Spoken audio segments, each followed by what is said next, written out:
Good morning students. आज हम धातुओं के रासायनिक गुणधर्म के बारे में चर्चा करेंगे। इससे पहले हमने धातु और अधातु के भौतिक गुणधर्म और उनमें कुछ अपवाद इनके बारे में पढ़ा था। आज हम इनके रासायनिक गुणधर्मों के बारे में पढ़ेंगे। बहुत इंपॉर्टेंट टॉपिक है ये वाला भी, ठीक है। तो आपने आज की डेट में हेडिंग लिखनी है धातुओं के रासायनिक गुणधर्म। इसमें सबसे पहला रासायनिक गुणधर्म आपने लिखना है धातुओं का वायु में दहन। यानी वायु में जब हम किसी भी धातु को जलाने का प्रयास करते हैं या रखते हैं तो किस प्रकार की अभिक्रिया होती है, वो आपने इस वाली हेडिंग में लिखनी है। तो सीधा हम अभिक्रियाओं से ही इसको समझेंगे। तो आपने इसमें लिखना है, सबसे पहले तो आपने ये लिखना है कि किसी भी धातु को ऑक्सीजन के साथ अभिक्रिया करते हैं तो धातु ऑक्साइड हमें प्राप्त होता है। ये आपने सिंपल शॉर्ट फॉर्म में यही लिखना है और इसके बाद आपने इसके उदाहरण लिखने हैं। तो उदाहरण नंबर 1 है आपका, जैसे कॉपर प्लस ऑक्सीजन, इससे हमें क्या प्राप्त हुआ, कॉपर ऑक्साइड। इसी प्रकार से इसका दूसरा उदाहरण है एल्यूमिनियम प्लस ऑक्सीजन, इससे हमें मिला एल्यूमिनियम ऑक्साइड। तो धातु ऑक्सीजन के साथ अभिक्रिया करके धातु ऑक्साइड बनाते हैं। ये सबसे पहला इसका प्रकृति है, सबसे पहला इसका रासायनिक गुणधर्म है, ठीक है। इसी फर्स्ट वाले रासायनिक गुणधर्म में ही आपने नेक्स्ट चीज़ जो लिखनी है, बहुत इम्पॉर्टेंट है, वो है उभयधर्मी ऑक्साइड की परिभाषा, कि उभयधर्मी ऑक्साइड किसे कहते हैं। तो इसकी परिभाषा लिखेंगे आप, ऐसे धातु ऑक्साइड जो अम्ल तथा क्षार दोनों से अभिक्रिया करके लवण तथा जल प्रदान करते हैं, उभयधर्मी ऑक्साइड कहलाते। बहुत इंपॉर्टेंट है, एग्जाम में पूछा जाता है। इसके लिए आपने उदाहरण लिखने हैं और दोनों ही उदाहरण इम्पॉर्टेंट हैं। एक तो इसमें है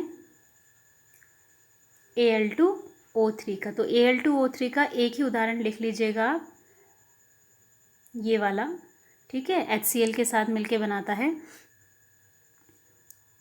इसके अलावा ZNO, ठीक है, तो वो दे नहीं रखा है, आपने एक तो ये लिख देना है Al2O3। दूसरा उदाहरण जो आप लिखेंगे, उदाहरण नंबर 2, वो है आपका ZNO जिंक ऑक्साइड। तो दो उदाहरण हैं उभयधर्मी ऑक्साइड के, एल्यूमिनियम ऑक्साइड और जिंक ऑक्साइड। ये दोनों ही क्या करते हैं, अम्ल तथा क्षार के साथ दोनों के ही साथ अभिक्रिया करते हैं, यानी उदासीनीकरण अभिक्रिया ये दोनों के साथ करते हैं, ठीक है। तो ये आपने इसमें सबसे पहले ये लिखना है।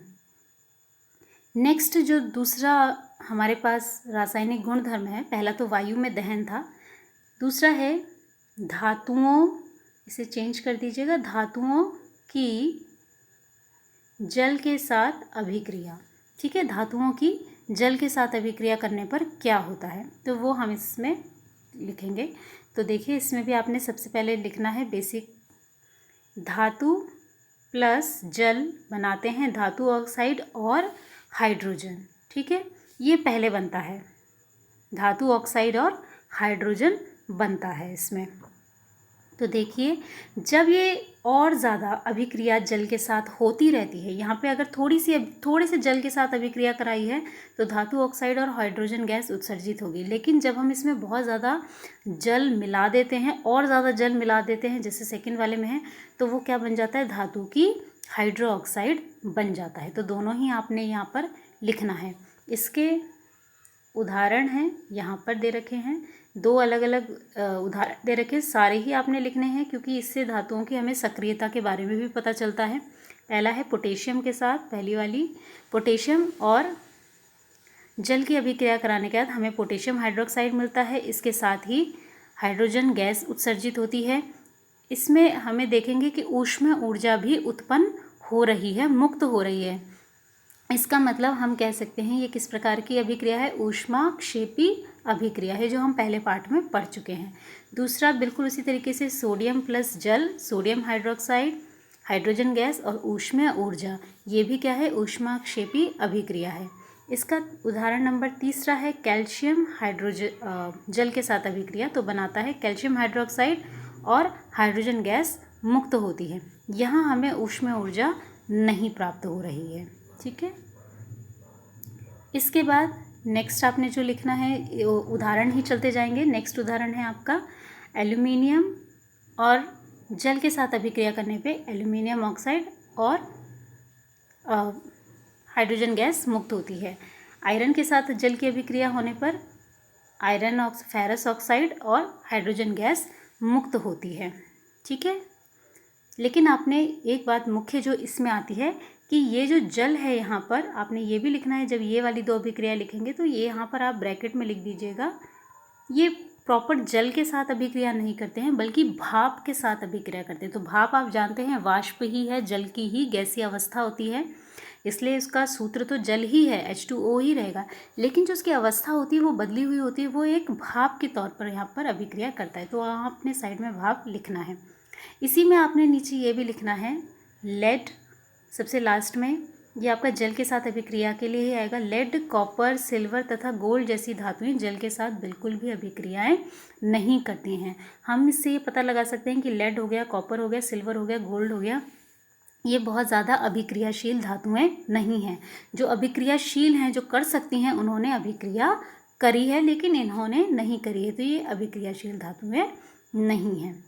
तीसरी हेडिंग जो आपने इसमें लिखनी है, जो तीसरा पॉइंट है आपकी, धातुओं की अम्ल के साथ अभिक्रिया। ठीक है, धातुओं की अम्ल के साथ अभिक्रिया। तो पहले शॉर्ट फॉर्म में आप लिखेंगे कि धातु करता क्या है। धातु किसी भी तनु अम्ल के साथ अभिक्रिया करके लवण और हाइड्रोजन गैस मुक्त करता है। ठीक है, इसके उदाहरण देखेंगे हम। तो इसके उदाहरण बेसिकली पिछले पार्ट में आपने करे हैं। ठीक है, तो वहाँ से आपको पता चल जाएंगे सारे जो धातु प्लस अम्ल की अभिक्रिया करी थी आपने, जैसे जिंक वाली करी थी, Zn प्लस HCl वाली अभिक्रिया करी थी, तो उसमें आपको क्या प्राप्त होता है, ZnCl2 प्लस H2O। तो जो धातु वाली अभिक्रिया थी जो आपको प्रश्न उत्तर में दे रखा था, वहाँ से भी आप ये अभिक्रियाएँ कर सकते हैं। ठीक है, लेकिन इसमें जो मुख्य बात है वो अभिक्रियाएं 2-3 उदाहरण लिखने के बाद आपने ये वाली लाइनें ज़रूर लिखनी है। धातुएं नाइट्रिक अम्ल के साथ अभिक्रिया करती हैं तब हाइड्रोजन गैस उत्सर्जित नहीं होती है। जब भी धातुएं नाइट्रिक अम्ल के साथ अभिक्रिया करती हैं तो हाइड्रोजन गैस जो कि मुख्यतः H2SO4 यानी सल्फ्यूरिक अम्ल के साथ और HCl के साथ, दोनों के साथ मुक्त होंगी, वो HNO3 के साथ मुक्त नहीं होती हैं। HNO3 के साथ ये मुक्त नहीं होती हैं। इसका आपने कारण भी साथ ही साथ लिखना है, क्योंकि HNO3 एक प्रबल ऑक्सीकारक है।